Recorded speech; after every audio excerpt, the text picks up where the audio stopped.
వందేళ్లు మాత్రం సొంతగా మనుగడ ఉన్నటువంటి పార్టీ ఏదైనా ఉందంటే భారతదేశంలో అదొక సిపిఐ మాత్రమే.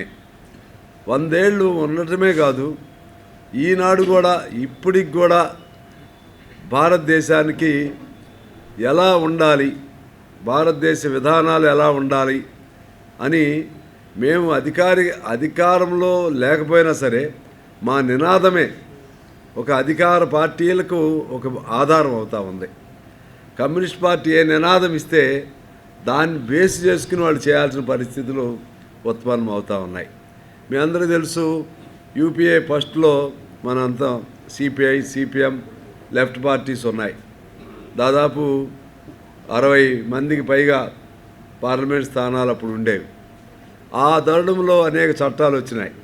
ఉపాధి హామీ చట్టం, సమాచార హక్కు చట్టం, ఇంకా అనేక చట్టాలు వచ్చినాయి.